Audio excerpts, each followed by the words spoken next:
All right, this is for a 2014 Mazda 3 GT. It's got the luxury and the technology package. So it's got Bi-Xenon HID headlights with the D4S bulbs. They're a little tricky to change. Those are adaptive headlights.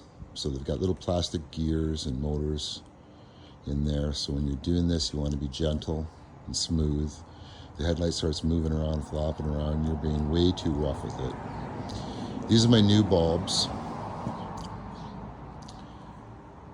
And I'll have to try them out. It's daylight right now, so it's not a very good comparison. I put in LED yellow lights in the bottom. They seem to really help.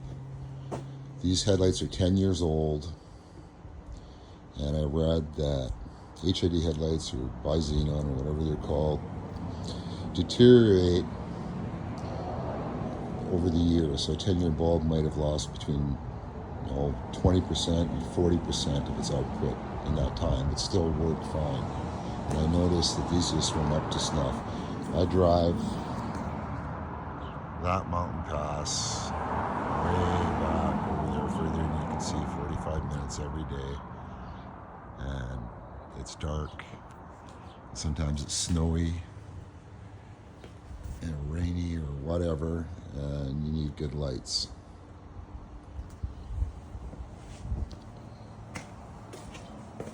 Other guys have made videos. A gentleman made one on the Mazda3.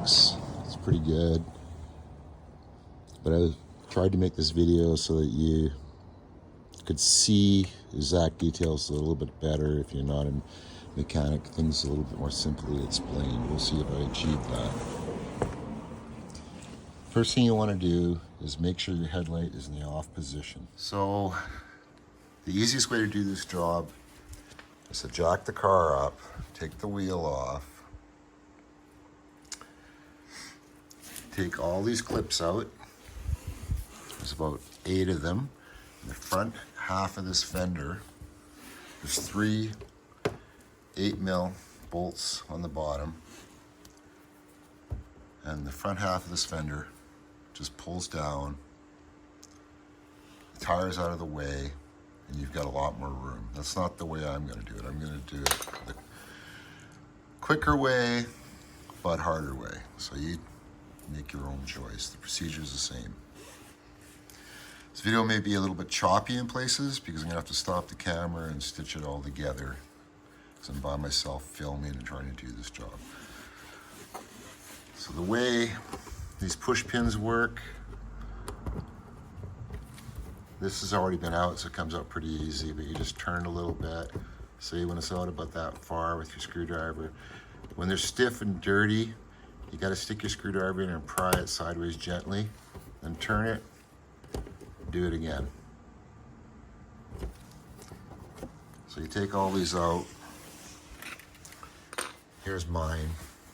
I like to spray them with this clean slip silicone lubricant.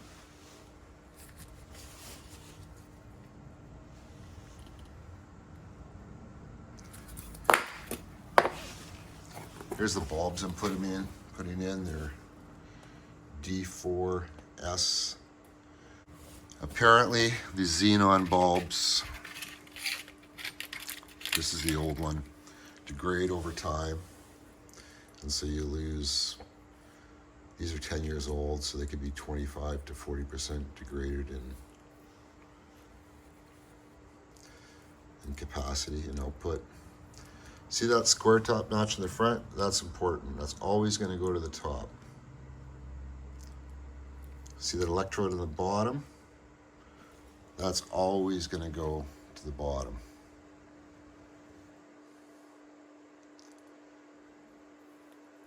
So the light goes in like this, square notch on the top. You might see on replacement bulbs more than one side notch.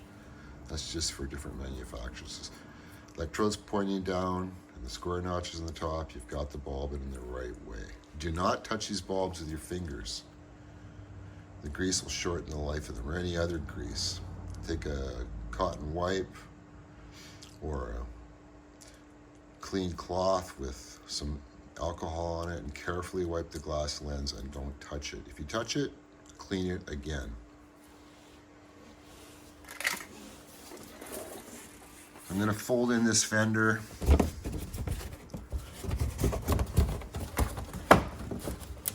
It's not very pretty. And when I've got it all where I want it, I'm going to put my light in there and zap it, and I'll show you the rest of the procedure. So there's your headlight. You can see how I've got the fender and my light zap strapped in there. Like I said, this is the hard way. You're going to take that cap there, you're going to put your hand on it, you're going to give it a quarter turn to the left.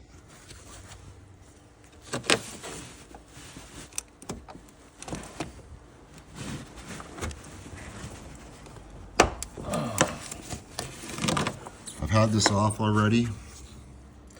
I like to put just a little bit of that silicone lube on the O-ring, or some Vaseline if that's what you got, just a thin smear, because this thing gets really tight and it'll only help it seal better.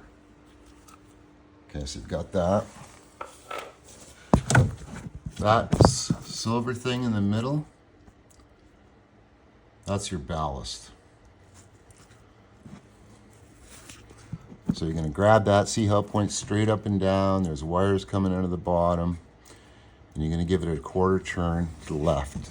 I didn't mention, but Bi-Xenon headlights, or HID headlights, apparently, because they degrade, I was noticing, I drive mountain passes every day, and these headlights just weren't very good. So I started reading up on them and thought, I'll give new bulbs a try. Okay, quarter turn to the left, and it gives you no wire. There's your ballast off. So that thing's kind of in your way the whole time. As you can see how the clips are to the outside? See how the groove is at the center? What I had to do is I hold my thumb in the center of the bulb and then use my little finger and my other finger, ring finger I guess you call it. Worked the wire up over the bulb slowly. Got one side in, you just go down that little slot there, go inward towards the front of the car, and then when it stops you go outward, and that's how it stays there.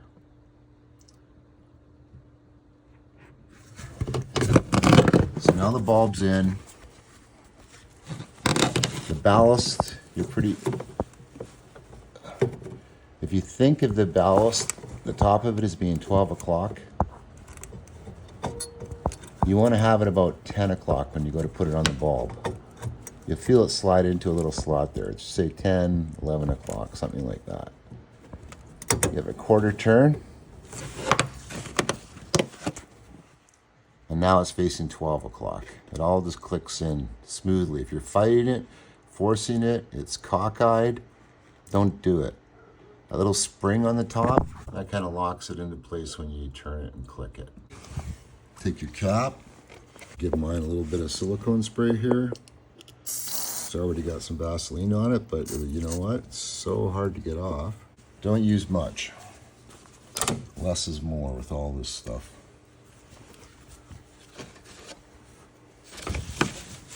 Okay, so it's got its little lightning bolt high pitcher, or high voltage pitcher on the top. Okay, this one popped in right about 12 o'clock. My passenger side, it was about 11 o'clock. Once it pops in, you feel it, you give it a turn to the right. So now on this cap, it's about 1 o'clock. The other one is about 12 o'clock, so it's a slightly different position here, probably just how they put the decal. And you're done. Now I'm gonna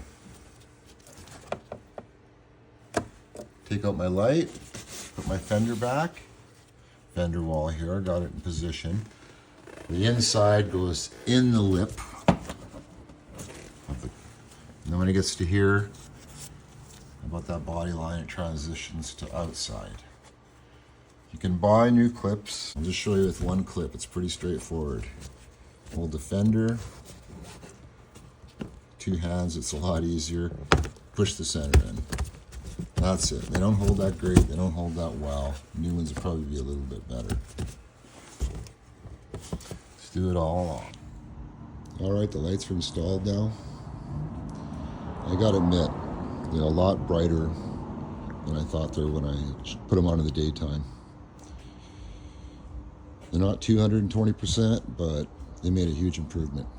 The bottom yellows I put in are LED. I bought them from a different company. They have a glass filter to make them yellow, so you can unscrew it and you can have just white if you want. So if you're going to order this brand of LED for your fog lights, if you have them, don't order the white ones. Order the yellow and you can just take the filter off, and now you got the white ones, so you have a choice. They weren't cheap though, they're about 300 bucks Canadian. The headlights, the HIDs were 200 something bucks with shipping, Canadian. So once again, here's the headlights I bought. This takes a D4S. And these Ostroms, these night breakers, they're pretty bright. I have to admit, I was surprised. And the LEDs I put in the bottom, they're from Bi-Xenon Pro. And like I said, they're not cheap. I got the 45 watt version, which raises the price. But I'm pretty happy with them too. When it's crappy or snowing or whatever, they cut through it pretty good. So there you have it. Hope this stuff helps. Here's a shot of the beam patterns against my garage wall. Of course, the factory projector HID. Oh, nice and tight that is. The fogs I put in, the LED, it's a little bit scattered. You can see that there. It's the same on both sides. It's fairly wide and it's fairly centered, but it's not as tight. But they're not blinding to their drivers. Nobody flashed me, so we're good there.